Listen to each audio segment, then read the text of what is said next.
In the midst of smiles and playful children, Haiti's people in the city of Gonave are the poorest of poor.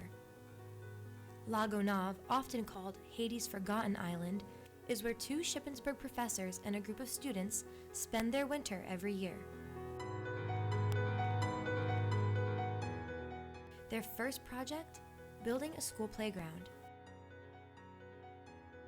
And most recently, building and stocking an infirmary, all the while creating friendships and learning about the culture. When I started going to Gonave, I was met with a little bit of skepticism. They were wondering what I wanted to do, why I wanted to help them. The group from Shippensburg University that travels to Gonave every winter is bringing money, injecting money into the local economy, and allows families to then develop small businesses. The most difficult, at least from my experience, and I would imagine that this is similar for other Americans or other people who are from societies similar to ours, but in particular Americans, when we see a problem, we want to go in barnstorming and gangbusters and identify the problem, fix it, and be able to hang the photo on our wall, and that's just frankly not how it works there.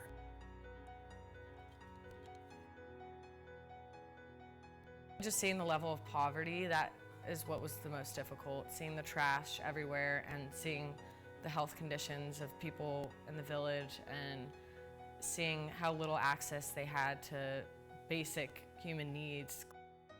Trash buildup floods Haitian coasts and leads to dangerous health conditions.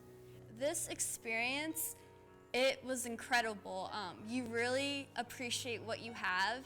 With no modern infrastructure and no government help, schools do their best to educate the children. Parce que quand on met des déchets, je veux dire, les déchets peuvent nuire à la santé, ils peuvent provoquer des maladies et ils peuvent attirer des moustiques qui peuvent piquer soit les enfants et comme les adultes. Clean water, sewer systems, everything. It was really hard to take in. It's one thing to learn about it in a classroom. It's a completely different ballgame to be living it. Les apprend à le brûler ou bien à les jeter dans des endroits et vraiment reculer pour ne pas nuire. One man took trash problem into his own hands. Kosagai John Wesley improves the trash conditions while putting shoes on people's feet and money into the economy. Ce qui m'a motivé, c'est parce que j'avais un ami qui, pendant que je passais dans la rue, je vois qu'il est en train de travailler, mais qu'il est en train de fabriquer un ceinturon. Et il m'a appris comment fabriquer les ceintures et moi. Et j'ai appris moi-même à fabriquer des paniers et après les paniers, j'ai essayé à fabriquer la première fois un petit tennis et je vois que ça marche et j'ai fabriqué. Shelton Mauvois also uses his resources to create a business. He collects palms and weaves them to make strong barriers. These are used as the walls of a house or as fences for protection.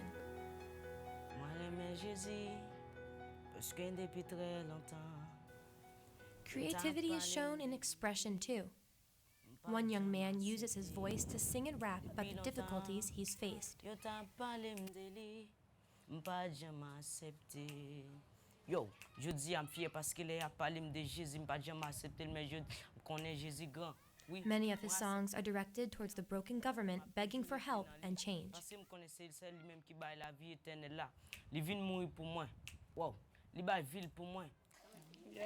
Another big part of Haitian culture is their food. The food was different than I expected. Some of it was really good and some of it was difficult to get used to. Haiti's staple dish is rice and beans. Coals have to be burned and water is boiled. This is done outside of the kitchen to prevent fires. A process that takes minutes in the US takes hours in Gromong.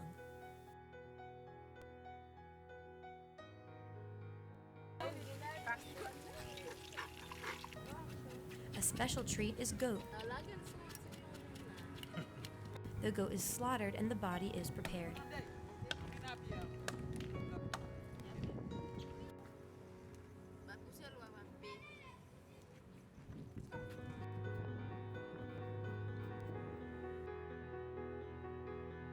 Nothing goes to waste. Everything, including the head and intestines, are eaten.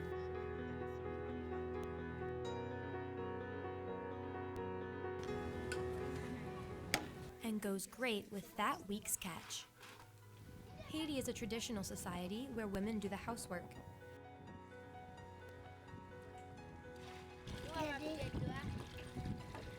Just like cooking, laundry is an all-day task. Anything is used as a clothesline.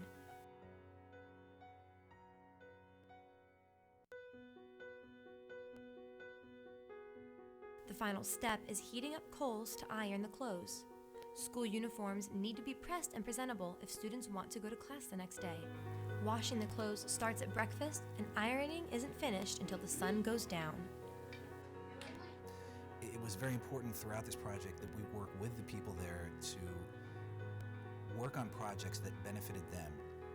Not what we thought would benefit them, but what would actually benefit them. Last year we started raising the walls, and this year we put the roof on. The roof on is a sort of important things because we can start thinking of really enclosing the building and put things inside the building and secure them.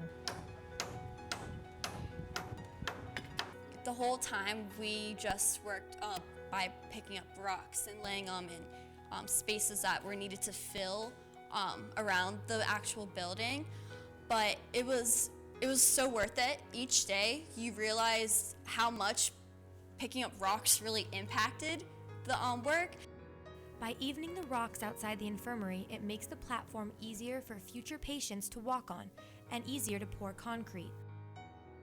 One of the most fascinating elements of the time that I've spent there has been the insistence on the part of the members of the community and the people of Project Gromong from the university, the insistence on planning everything in a collaborative, very slow process, which again can be maddeningly slow from someone from the United States who's used to putting these things into practice much more quickly. But we're able to talk with the people in the village, ask them directly what it is that they needed and how is the best way to get it done. And they were right, believe it or not. Now, of course, we had a Haitian team that put the roof on, and we were doing all the surrounding that need to be leveled, which meant carrying a lot of stone in the sun. But those things have to be done, and since we're not particularly, how would I say, labor with expertise, well, that's what we had to do, and we're very happy to do it.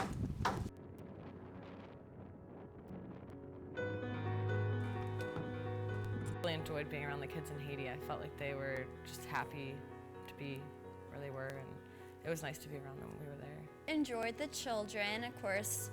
They were always great to be around. They always made you feel welcome, and they lift your spirits even if you were really stressed. Our group is integrated into the local community, and that we work together with the people of Gromong, that the children come and hold our hands and work alongside us, that Gromonglois of all ages participate to the extent that they can to each new project. So this has been something really rewarding, and I do enjoy that very, very much.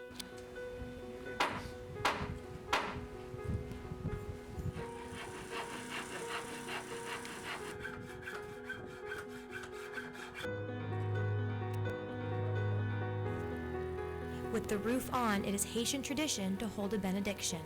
The benediction starts when the tallest part of a building is done.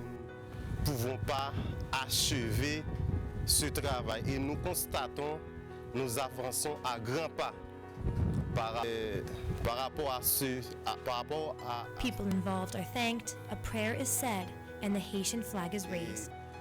bon pour la communauté que l'on est en train de réaliser. Et par rapport à ce que nous avons déjà fait, nous allons remercier Dieu. It resembles that even though there is still work to do, there is hope and there is success in the future, just like the country itself.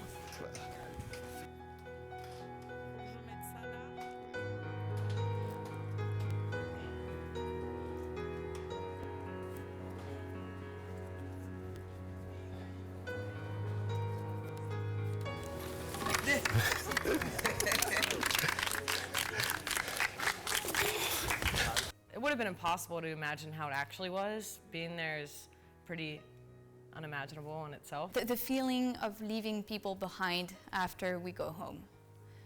The feeling that we have shared very intense moments together. I definitely get happy and sad moments all the time. There's not a day I don't think about Haiti ever since I've been there.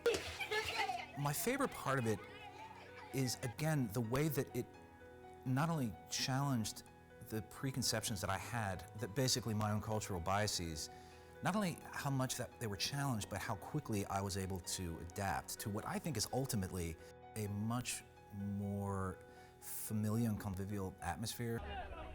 Doing good. This is where I'm sitting.